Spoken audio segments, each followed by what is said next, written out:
Hello, thank you very much. Thank you.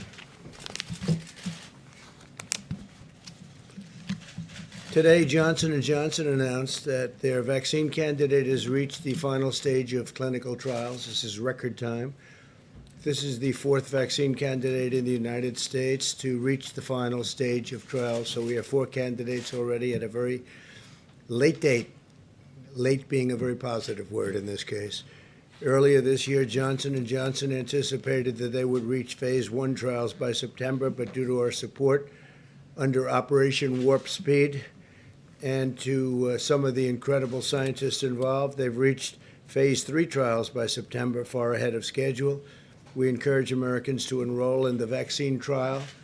It's not only interesting, it'll be a terrific thing for our country. We encourage everybody to enroll, as many people as we can. Today, my administration announced that we are awarding $200 million of CARES Act funding to all 50 states to prepare to distribute the vaccine to high-risk residents, and we want to do that the instant it is approved, not the following day, but the following moment.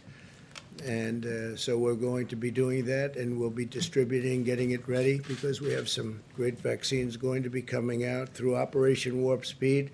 We also continue to accelerate life-saving therapies.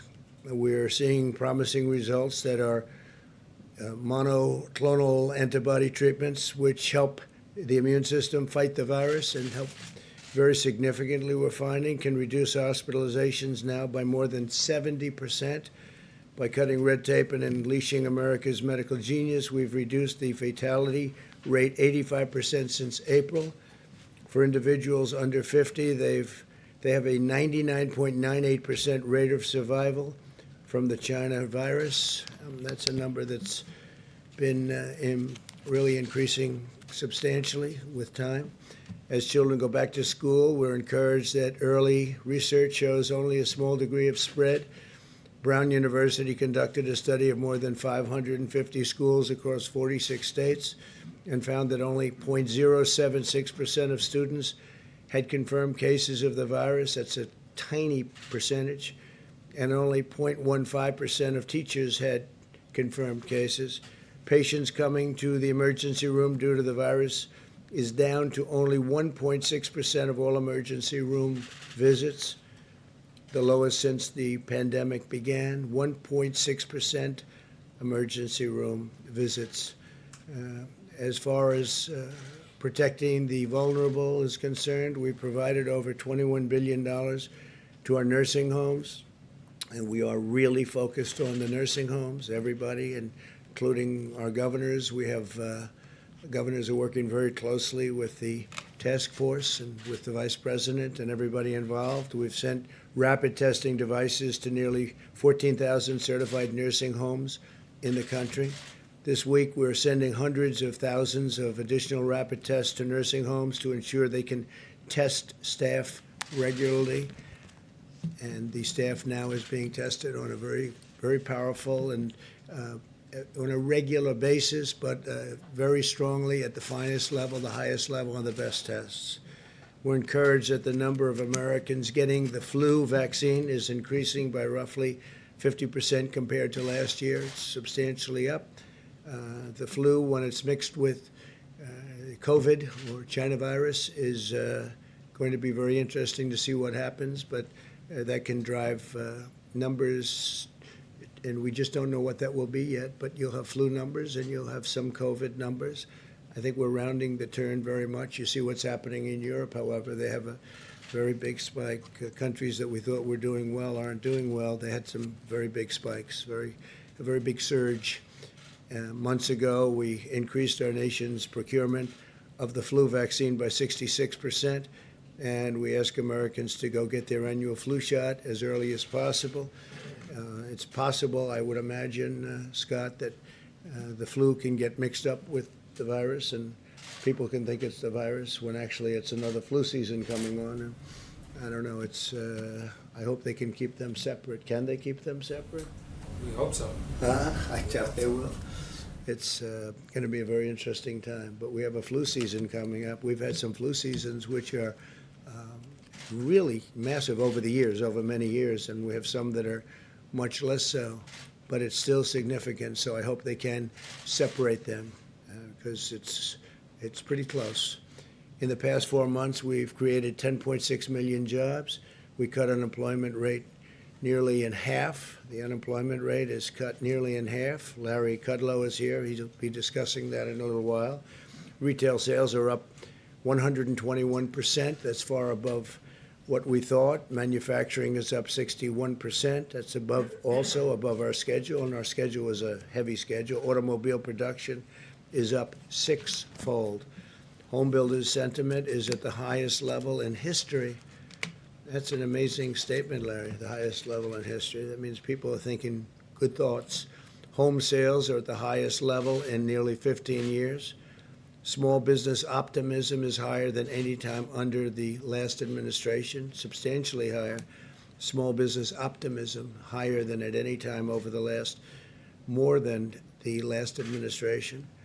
Today, I was proud to award 9 companies and organizations with the first ever Pledge to America's Workers Presidential Award. This award recognizes outstanding training programs that are giving Americans the skills to hone a trade and earn a great living. Great people. Over 400 companies have competed and committed to 16 million training opportunities for the American worker. And it's really been amazing. We've created the fastest economic recovery in American history. You are witnessing it. You're part of it. Our approach is pro-science. Biden's approach is anti-science. If you look, I don't think they know what their approach is, although a lot of it's copied from what we've done. Biden opposed the China travel ban and the Europe travel ban. And the strategy that they have is just never-ending lockdowns. We're not locking down. We're actually growing at a rate that we've never experienced before. But they're talking about if you have a question, just lock it down. We're not doing that.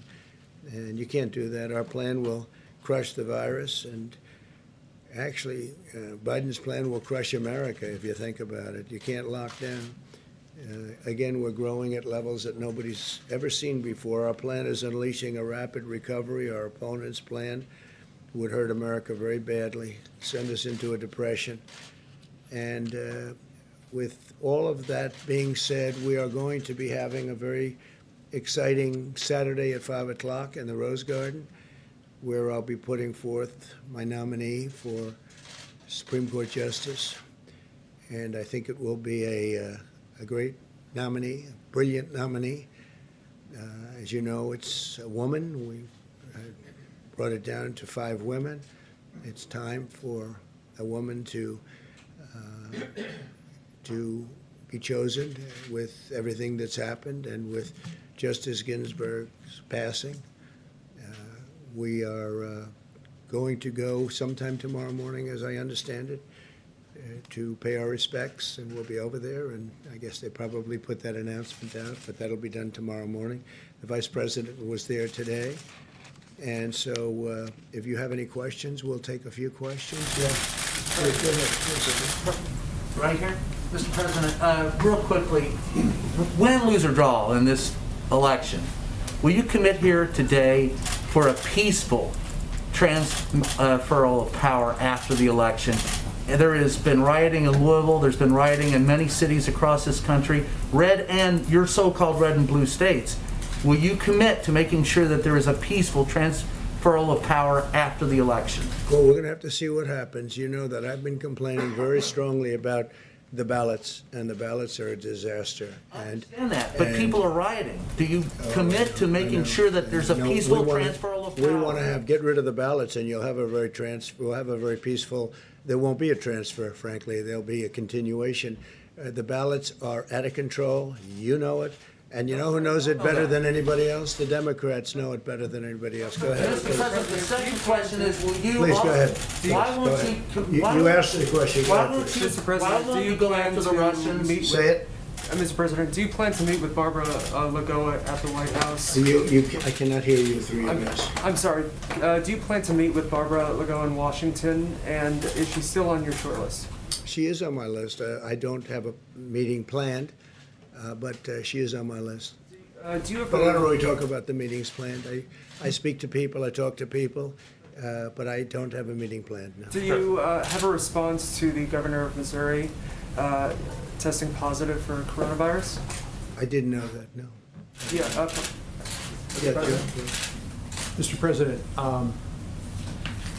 we asked you earlier today about the Breonna Taylor case. Yes. Could you comment now? I assume you've been briefed on the charges in the Well, I Breonna thought it Taylor was case. really brilliant. Kentucky Attorney General Daniel Cameron is doing a fantastic job. I think he's a star. And he made a statement that I'll just read. Justice is not often easy. It does not fit the mold of public opinion, and it does not conform to shifting standards. It answers only to the facts and to the law. If we simply act on emotion or outrage, there's no justice. Mob justice is not justice. Justice sought by violence is not justice. It just becomes revenge. I mean, I heard that. I said, write that down for me, please, because I think it was a terrific statement. He's handling it very well. You know who he is, right? I think you know. I think everyone now knows who he is. I will be speaking to the governor, and we have a call scheduled to make very shortly with the governor. I understand he's called up the National Guard, which is a good thing. I think it's a very positive thing, and it'll all work out. Can I just follow on your Supreme Court nominee? It's highly unlikely that any Democrats will vote for your nominee if and when it comes to a vote in the Well, Senate. we don't know that. Given the posture, Pretty good candidate. I think that's a pretty safe assumption. But on that point, would you want to nominate someone who, in their confirmation to the appellate court, received broad bipartisan support, or would you be more inclined to put forward somebody whose confirmation fell along party lines? I can't tell you what's going to happen with the Democrats. I can say this, the person that I will be putting up, and I won't say that I've even chosen that person yet. I could say any one of the five. They're outstanding women. But the person I'll be putting up is highly qualified, totally brilliant, top-of-the-line academic student, the highest credentials. All of them have that, but the highest credentials. And you'll see on Saturday who that is. I can't imagine why a Democrat wouldn't vote for this person.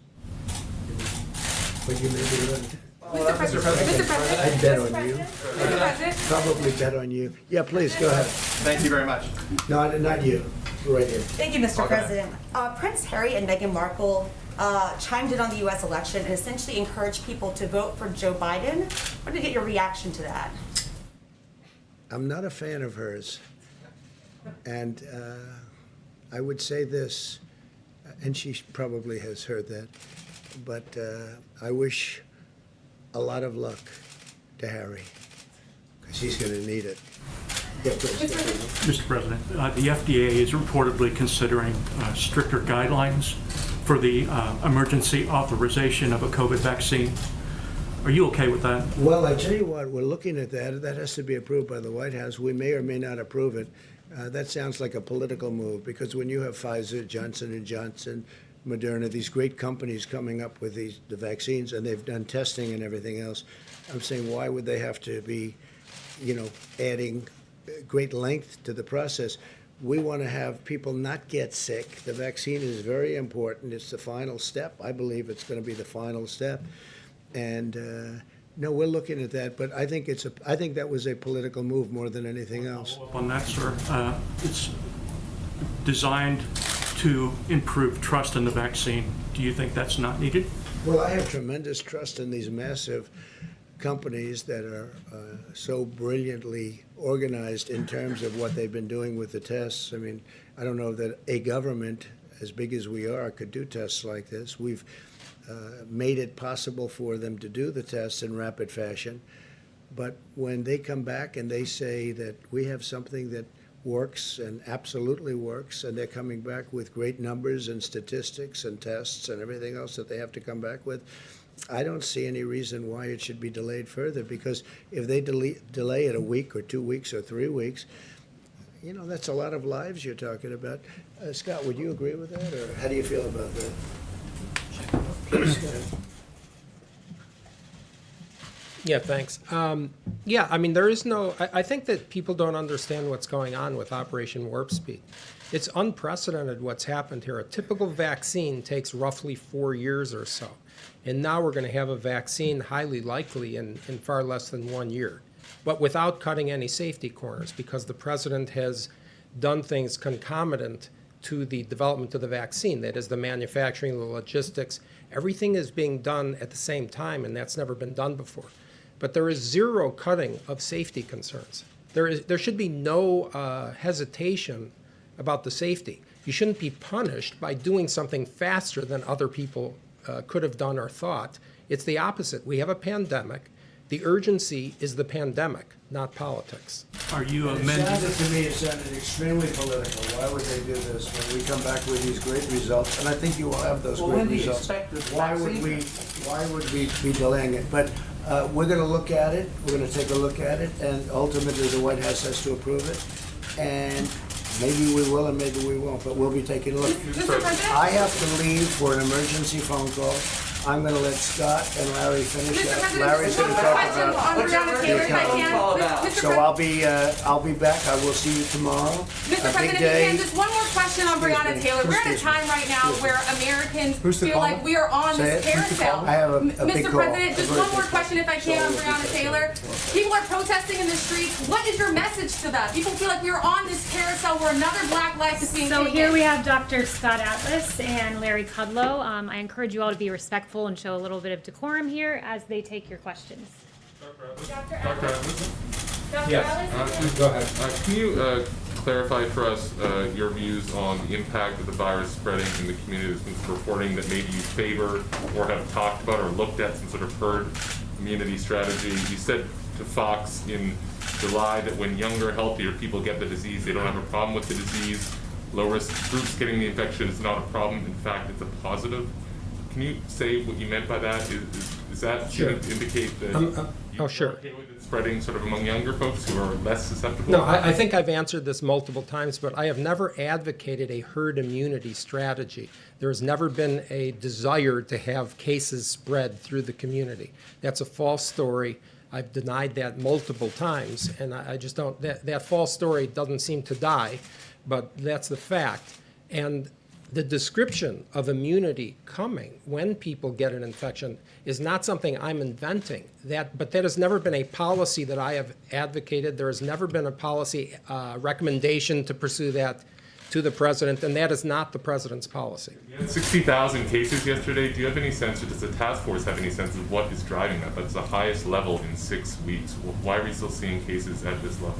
Yeah, well, I mean, there are several things to look at, but the case metric is not the most important metric. The most important metric are the following. Hospitalizations per day are coming down. Deaths per day are coming down. Number of people in the hospital is 47% lower than it was since its peak.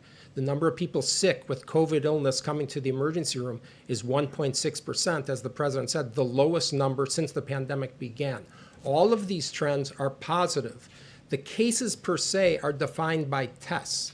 If I tested 1 million people, I would see more cases. The only thing that counts are the problems with the cases. So when we see that hospitalizations per day are coming down, people are not dying as much. These are all very positive trends, and that's exactly what we want to see. So Dr. Atlas? when do you expect? Go ahead. Dr. Atlas? Yeah. Dr. Atlas, is there any bad blood between you and Dr. Deborah Birx? No, I saw the story, and really a super journalism story. Dr. Birx speaks for herself, but that's a completely false story, and she denied it today. So, it's completely false. It's been 7 weeks since we heard from her in a press briefing. When do you expect a vaccine? Yeah, so this is a very important question. The vaccine is proceeding at an extremely rapid pace, as we know. Everything's being done simultaneously so that the logistics and the technology in place to deliver it is ready to go, as everyone knows. And it depends on the data, okay? The data is being monitored by an external group of experts called the Data Safety Monitoring Board.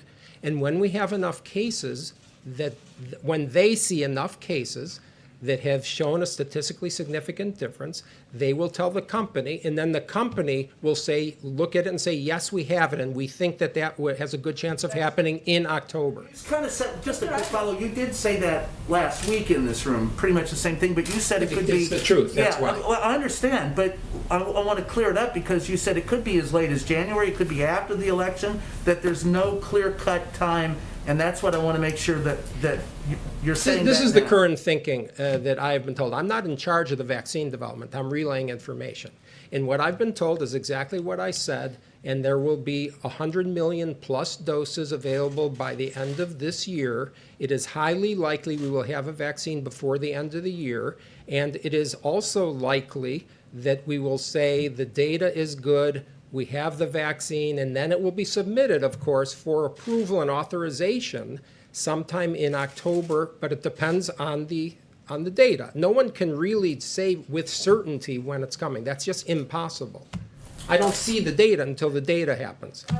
Dr. Alley? Yes. Can I just Dr. Redfield today said that more than 90% of the population remains susceptible to coronavirus. Do you agree with that assessment? Yeah, I think that Dr. Redfield misstated something there. And So he misstated last time and I'm today? going to answer your question if you let me finish. The data on susceptible that he was talking about was his surveillance data that showed that roughly 9% of the country has antibodies. But when you look at the CDC data state by state, much of that data is old. Some of it goes back to March or April before many of these states had the cases. That's point number one. Point number two is that the immunity to the infection is not solely determined by the percent of people who have antibodies. If you look at the research, and there's been about 24 papers at least on the immunity from T cells, that's a different type of immunity than antibodies. And without being boring, the reality is that according to the papers from Sweden, Singapore, and elsewhere, there is cross immunity, highly likely, from other infections. And there is also T-cell immunity. And the combination of those makes the antibodies a small fraction of the people that have immunity. So the answer is no, it is not 90% of people that are susceptible to the infection. So I guess my question is, I'm not a doctor, I defer to your expertise on this and to his, but so Americans hear one thing from the CDC director and another thing from you. Who are we to believe?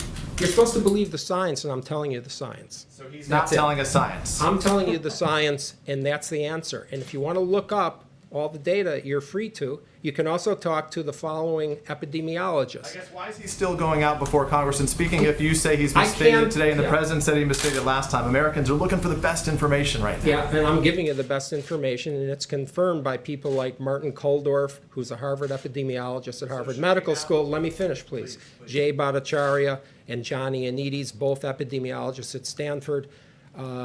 Professor Gupta, University of Oxford. These are people who know the latest data on the immunology and what's happening, and I just recited it to you. I'm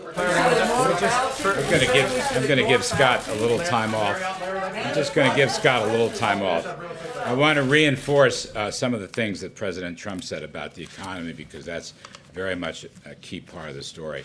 We got some new numbers out late last week and this week, and I wanted to underscore that. If we can get the charts back up, I want to show you some more examples of the D-shaped recovery. Actually, I can jump in here. This is from the Census Bureau report, change in the number of people living in poverty. During President Trump's first 3 years pre-pandemic, 6.6 million fewer people, 6.6 million fewer people were living in poverty. What's the number post-pandemic? And the what's the number post-pandemic? well, we'll have to wait and see on that. We're just beginning. Would that be more accurate? Let me go to the under the Obama years. 787,000 people moved into poverty. So that's a problem. And we have the second chart. Isn't that an We old can chart? get up. No, this is a brand new. This stuff just came out late But last what do week. you want to add what's happening right now? If I may, okay. I just like accurate information. This is the accurate information. Doesn't it say It's not 2019, Larry? This is from the Census not 2020, Bureau, it's like and it right just now. came back. Well, Yeah. let me just go back into this.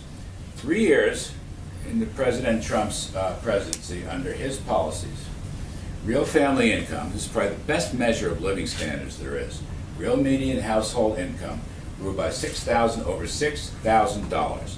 That is 5 times the rate of the 8 years of the Obama administration. I hear people ask me legitimate questions, I respect that this is some kind of, has been a K-shaped recovery, where only the wealthy did well and the bottom did not do well. In fact, this is the middle, real family income. And I will add to that, not only was this 5 times higher, but the biggest gains came in the lower income levels, significantly higher than the top 1% or the top 10%. Now, let me hit another chart, put this up, see where we're sort of doing this by field. Go ahead, more charts. There we go. Back to the V-shaped recovery. You've heard me speak about this. I just want to underscore. We got new production numbers this week. This is a V-shaped recovery in automobiles, a key sector of the economy. And we had additional numbers on housing that I'd like to show, confirming the V-shaped recovery.